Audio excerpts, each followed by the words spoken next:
So this video too, if you didn't see the first video, you should first go watch the first video. And so what we're going to do now is we're going to stitch together Iron Man's head. So I'm going to select everything here. And if I just get on, you want to kind of get, we're going to match it up with this guide here. So you want to kind of get right on the outermost edge there. And what I get is my selection arrow turns into this little arrow head. And then what you want to do is hold down Option, which will mean you're going to duplicate it, then click, start sliding it, and then hold Shift so it slides at exactly, the right angle, and then just snap it to the guide there. So now I've got two exact versions of the same thing. So I'm going to grab it all again, and under Object, under Transform, you can reflect this bad boy, and you can do a preview because there's two different things. So I'm pretty sure we want to go vertical as you see there, but let's go ahead and do a preview. It will show me it. And I'll say, yeah, that's what I was looking for, right? So now I have both sides of Iron Man's head here, but what I have to do is I have to go into these individual paths, and I need to join them. So if I use the direct selection tool and draw a marquee around it, under Object, I can choose Path, and I can join it. Now, sometimes you want to average it first, but in this case, because I've dragged it so precisely into place, I don't think I need to worry about that. I can just go ahead and join it. So now that top one is joined. So again, I'm going to draw a little marquee around these ones down here, Object, Path, and the shortcut is Command J. So at this point, that shape is good to go. It's all one solid path now. So I need to do the same thing with this inner shape. I'm just going to hit Command J, join it. His face mask here again, select those carefully, Command J, join it. This little jaw piece, Command J. Be careful not to select extraneous, Command J. So I've got the jaw joined now, I've got that one joined, and I just need to worry about these little fellas up here, putting them together. So again, draw a little marquee around it, Command J, draw another marquee around it, Command J. Things should be pretty well lined up. So what I can do now is start throwing some base colors on this before I worry about some of the line weights and things like that. So what I want to do is tap I to get my eyedropper, and I'm just going to get mid values out of the gold here. And then once I have them, I'm just going to drag them into my swatches so I can keep them. Get a mid value out of the red. Drag it in. I don't like just winging it on the color. I usually like to find something out there on the web that has the colors that I'm looking for. I could use this sort of white blue as well. Drag that down there. Those are the three main colors I'm going to need, but I also could do sort of like a really dark version of the red for some outline colors. So let's put this to the red. I'm going to send that to the back.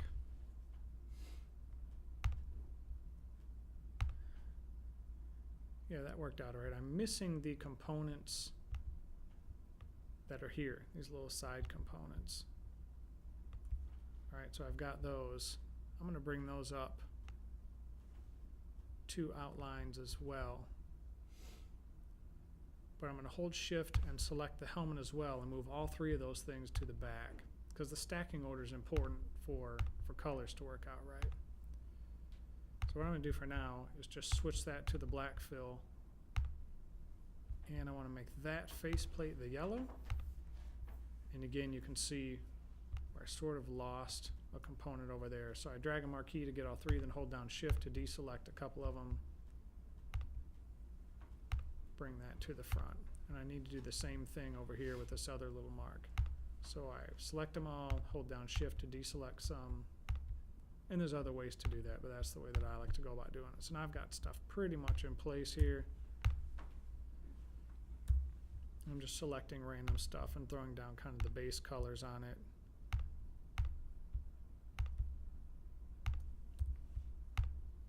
All right, so there is one more object, if I remember, that's up here. That one there, I need to move that also up here. And then just select these two things and send them to the back.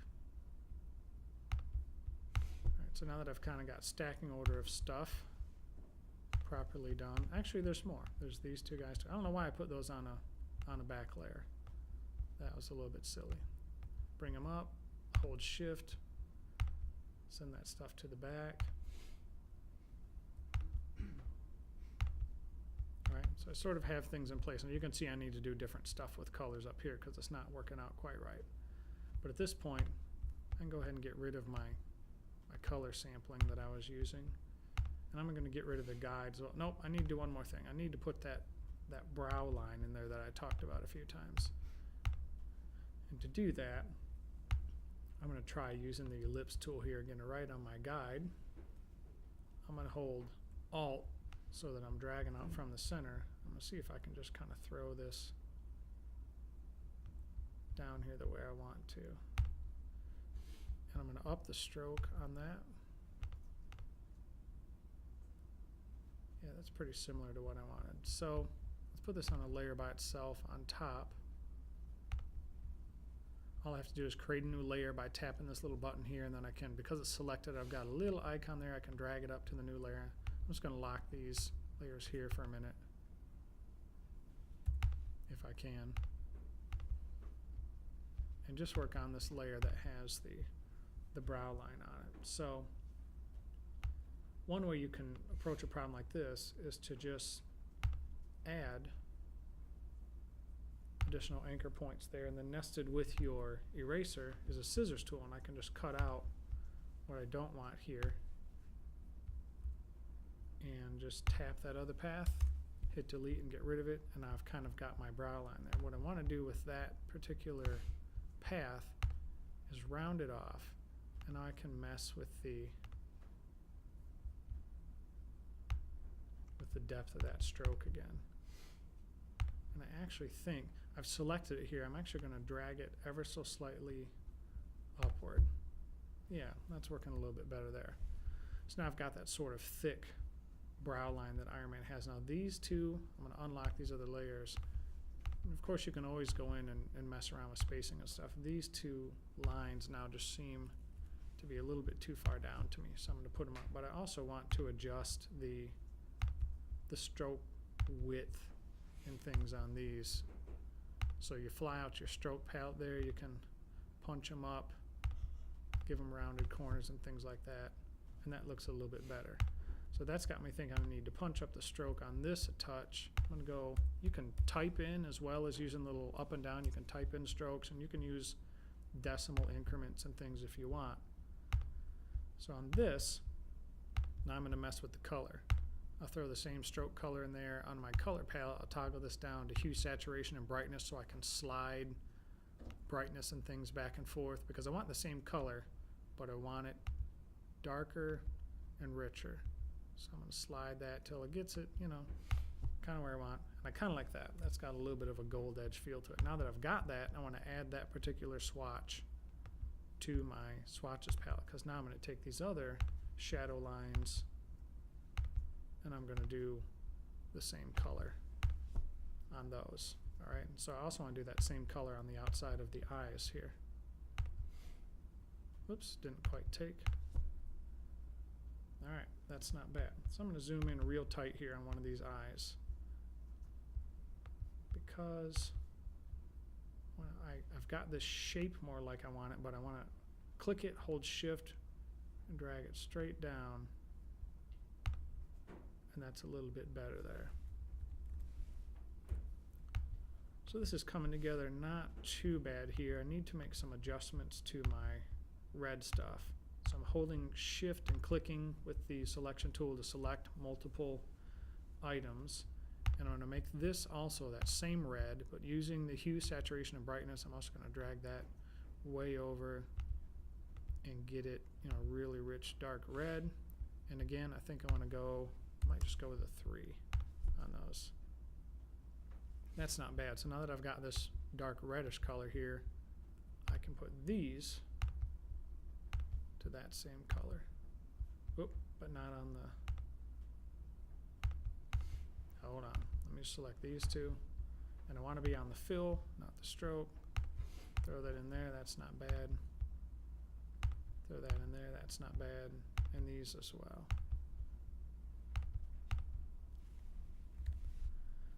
So I want to get rid of this guide. I go into View, Guides, and I can just clear it out because I want a more streamlined look here. From here, there's a bunch of different shadowing and things that I can do, but the first thing that I should probably do is do a little something with this mouth here. And I'm thinking maybe I'm just going to use the arrow key to just gently sort of punch that up, and that looks a little better. So I want this color back behind this mouth as well. So what I'm going to do is just sort of wing it here.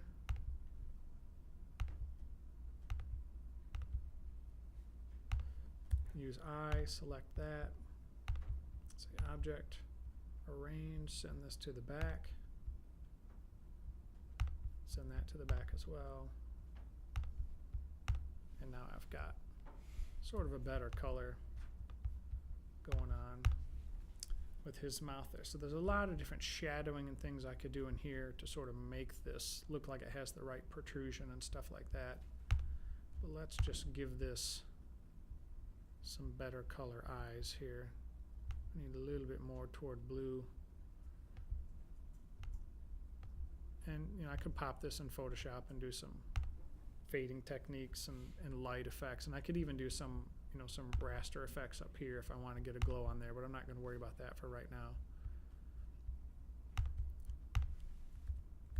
So again, save my work. I've got this in pretty good shape. What I actually want to do now is throw a thicker stroke back around behind the whole shape. So I'm going to select the whole outer parts. I'm going to hold Command C to copy all of it, Command B to paste a copy of it in the back, drag it down here to this layer, and then make sure it goes to the back. And with my Pathfinder palette, I'm going to just join the whole shape together, get my stroke back out, round everything off, and put the stroke to the outside. And I can see I've got sort of a thicker outline stroke around the outsides of that part right there. So that's looking pretty good. I really just need some shadows kind of in here and maybe some highlights up on the top and a shadow there. And this will be just about done. So let's see if we can just lay that down kind of quickly. See what layer I'm on here. Get on the topmost layer. All right, I want this color, but not quite as intense. So I'm going to pop it back out there a little bit.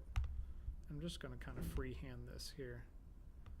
You click and drag to create a directional handle with the pen tool. And then again, and my smart guides are trying to be a bit too smart for me right now, but that's all right. And because I want a little bit of a curve there, I'm going to, rather than connecting that point, I'm just going to kind of click and do like that. That's not too bad, but it's a little bit too far out there. So I'm going to try to just snug it up. Just kind of by hand there. And again, if it's not quite right, I can adjust it with the direct selection tool, as I have done. And I want this to follow that arc a little bit better as well.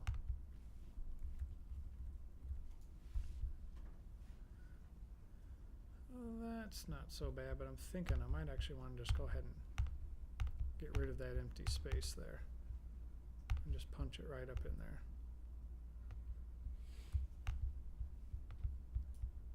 So kind of adjusting things by hand here. Whoop, I just meant to grab that corner.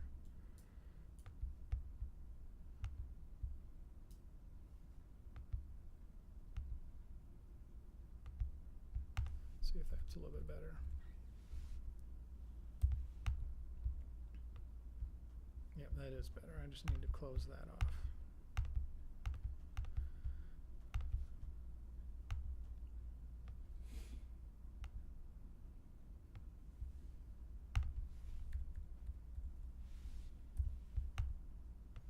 Not bad. So I'm going to do the same thing. I'm going to click it, hold Alt to duplicate, start dragging it, hold Shift to get it on the same trajectory.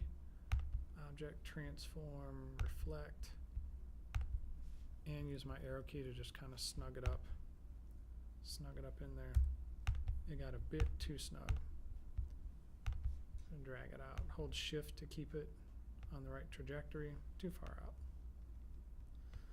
So I'm going to zoom in a bit closer to get this just right.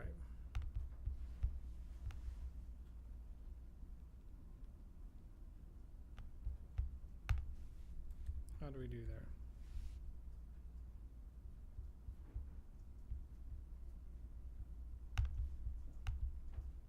If I were going to start over on this, I'd actually redraw this shape rather than trying to just wing it like this. But we'll call it good enough for right now, because usually icons like this appear pretty small on the web. So I just want a similar shadow like that up here.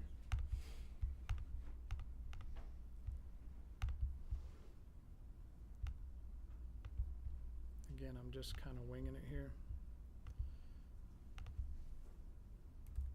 What I want to do there is hold Alt,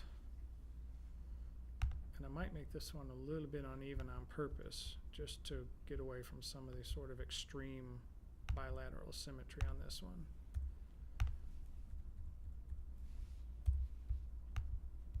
Yeah, I don't like that. You guys hate that too. We all hate that. Instead, I'm going to hold Command C, Command B, paste a copy of that right behind the original, and just select the different color. Genius. So now it needs some glints up on the top here and there, etc. But I'm going to hit save. You guys kind of get the idea. You can go on from there and finish this up, and I'll put a link to a finished graphic on the video. So that's one way to get yourself an Iron Man graphic going there.